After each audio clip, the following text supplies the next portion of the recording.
Your readers already know what they think. They're here to hear what you think. Hello, my friends. It's always nice to see you, and I hope you've had a pleasant week. Today, we've got poetry on the agenda, specifically a nearly fatal flaw that's common in the work of new writers. See, over the last few months, as I've been working with new poets, I've run into poems here and there that are fundamentally unsatisfying to read. They may have had some interesting words or lines, maybe an intriguing image and some kind of emotional tone, but they left me feeling unfulfilled. In almost each case, when I asked the writer why they wrote the poems in the way that they did, their justification was something like, well, I wanted to leave it open to interpretation. And I get it, we're often trained on the idea that poems exist to be interpreted, and that academic interpretation is the only real or even valid way to interact with poetry. And when that's floating around in your head, you may decide that the poem you're writing is not meant to be understood, but to be interpreted. And the more possible interpretations there are, the better the poem must be. Or where the writer isn't trying to write towards some critical ideal, they may be writing out of a sense of generosity or a desire for mass appeal. They want the poem to be able to mean as many things as it can to as many people as possible, so they decide to leave it open to interpretation. And in doing that, they also leave their poems open to the ocean, and those poems tend to sink right down to the abyss. Luckily, it can be pretty easy to fix, so let's take a look at how all this happens and how you can make sure you don't repeat the same mistakes. So if I'm going to spend this whole show complaining about poems that are open to interpretation, let me show you first what I'm talking about with something maybe like this. Thoughts. I find myself here, a train car in my mind, chewing away from sunny meadows and green trees. And ahead, there is a tunnel, a deep, dark, terrifying hole cut into a mountain, no light from the other side. Is there even an exit? What's waiting for me there? Everything is changing, and the train is speeding up. Okay, so let's chat about this poem. The first, most simple question we can always ask when we read a poem for the first time is this: what is it about? What is this poem even about? Yes, there's a train and the speaker is on it. The title gives us a clue that this poem is about the speaker's thoughts. But what thoughts? Thoughts about what? I do think there's a clear sense of unease, some kind of resistance to something the speaker perceives as a threatening change. But the basic fact is that we don't know what it is. We don't get any of the literal context that's motivated the speaker's thoughts. And it's at this point that I could imagine a poet saying, right, I didn't want to say too much about that so that it would be open to interpretation.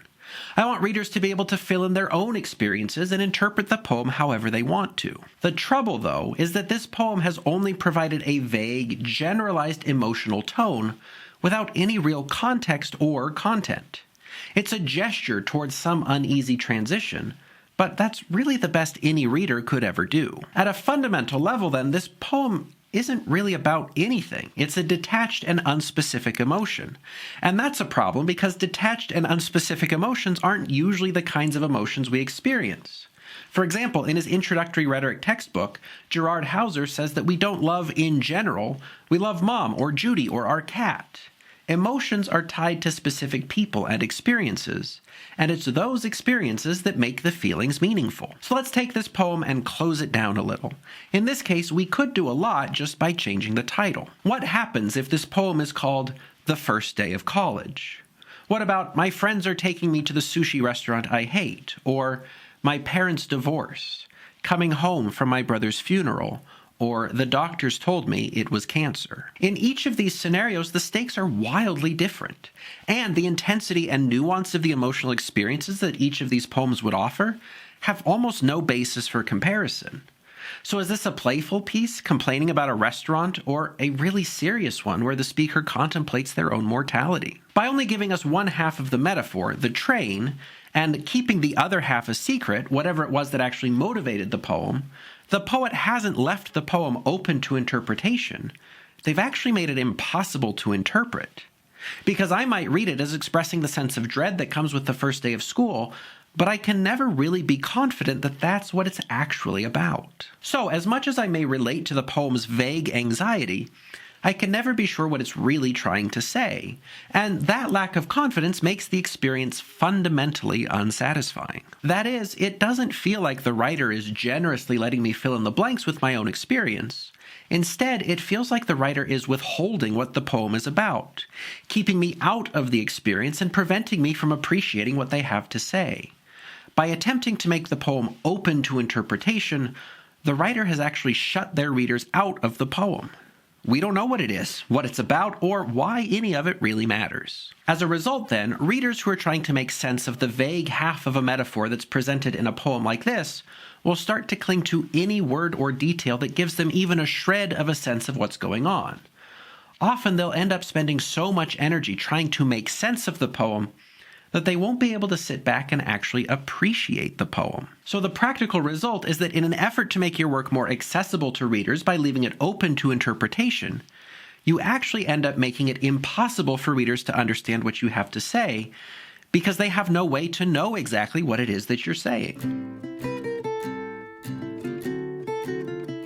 So now we've seen that leaving your poem open to interpretation actually works against the goal of engaging your readers.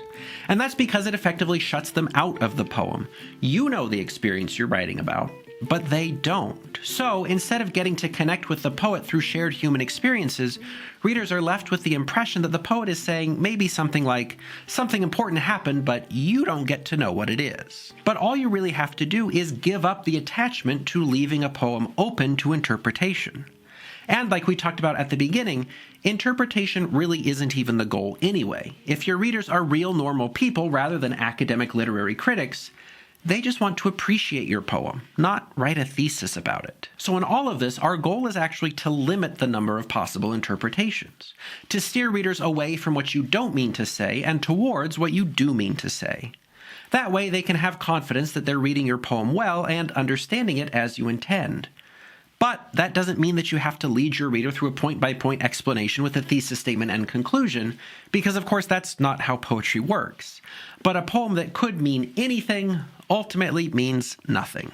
So you want to help your reader narrow down the possible readings. I tend to think about it like this. If you hear people tell the story of how civilization came to be, you'll often hear how humans roamed the land, following herds of animals to hunt and gathering berries and tubers wherever they could. Then we figured out farming. We could grow our own food and have it waiting for us rather than having to dedicate most of our time and energy to tracking it down. Once we had reliable access to food, then we were freed up to start specializing in things like architecture, music, art, literature, and science. In other words, the human species didn't have the capacity for artistic expression and appreciation when we were preoccupied with where we were going to catch our next meal. There were basic needs that had to be met first. And the same kind of thing happens with our readers. There's a sort of basic hierarchy of understanding. If a reader doesn't know what's going on at the literal level, they're probably going to have a hard time appreciating any of the larger metaphorical resonances that a piece could offer. You know, it's hard for something to become meaningful if you don't even know what it is. Take a look at great poems and you'll see that they're all fairly straightforward on a literal level. Ted Kooser's Depression Glass, Rita Dove's Parsley, Ross Gay's A Poem in Which I Try to Express My Glee at the Music My Friend Has Given Me. These poems don't keep any secrets about what they're about. Instead, they're really clear on a literal level about the who, what, when, and where. And because of that, we don't need to worry about where we're going to plant our feet while we appreciate the significance of what they're telling us. So the first strategy that you could employ is just to get that necessary context out of the way in the title. We've already seen with our example earlier on that a title can work as a frame for the rest of the poem.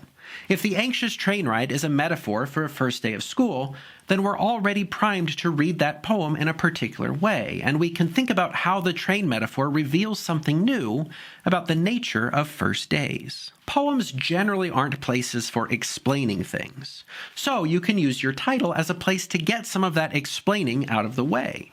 Like with the previously mentioned poem by Ross Gay, the title tells us the whole poem is an attempt at celebrating music. So when the poem does lose itself in the rhythms and sounds of language later on, we don't need to feel lost and wonder what in the world the poet is talking about, because we already know, and that way we're freed up to savor the quality of that celebration instead. Or you could take a more literal approach in the poem itself.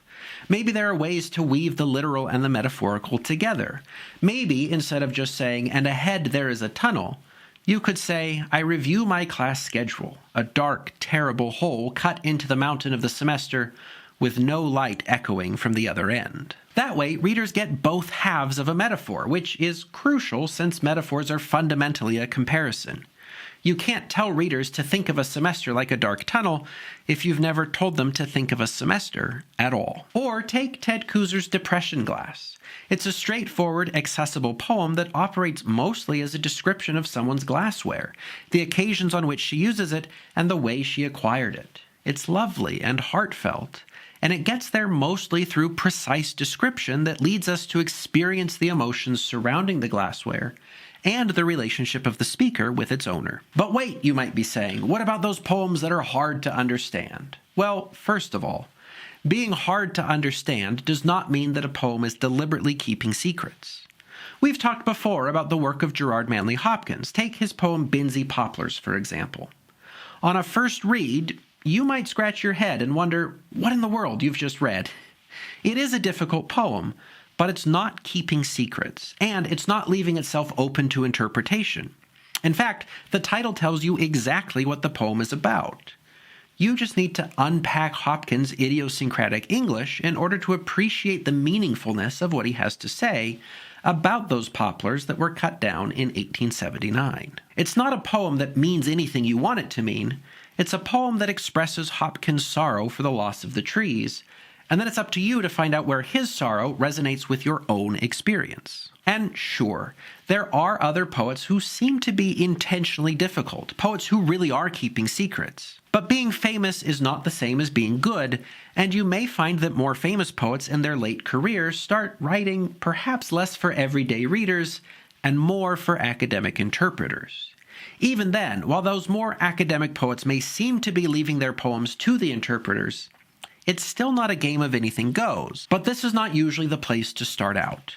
As Ted Koozer has pointed out, even the more difficult poets often started out by writing clearer, more accessible poems. So why not set the barrier between you and your readers low by just being straightforward about what your poem is about? So, while the impulse to leave a poem open to interpretation generally does come from a good and reasonable place, like a desire to let your readers make of your poem what they will, the reality is that it's a strategy that works against you and them because it shuts your readers out, leaving them confused about the basic sense of the poem and unable to settle on a reading with much confidence. If I'm being honest, one of the strongest impulses that I had as a beginning poet, and one that teacher after teacher helped me to let go of, was the impulse to be mysterious. I thought art had to be mysterious, nebulous, and so indirect that it almost became misleading. It just didn't seem very artistic to me to just say what I meant to say. But as I spent more time getting feedback from readers and teachers, and as I spent more time thinking about the poems that I most admired, I realized that none of the poems I liked were keeping any secrets. Across the board, they all had clear messages, and they were expressed in pretty unmistakable terms. The reward of reading poetry, then, and the reward that I really think many readers of poetry are looking for, is the reward of inhabiting someone else's experience and feeling how it connects with your own.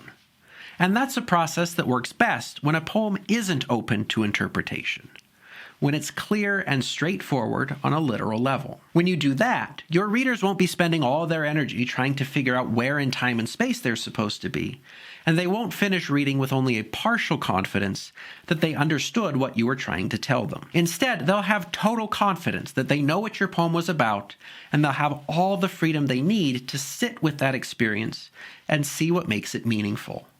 Understanding precedes appreciation, so there's rarely a good reason to make your work harder to understand. So be straightforward with your titles. Give readers both halves of the metaphors you use, and sometimes maybe forego the figurative language altogether, and just let your readers inhabit a moment through your precise and specific description of an experience. In any of those cases, you'll make sure that your poem can't just mean anything, and that will ensure that your poem can actually mean something, both for you and for your readers. So I wish you the best in clarifying your work. Thanks again for joining me today, and I'll plan to see you here next week for oh so much more writing fun.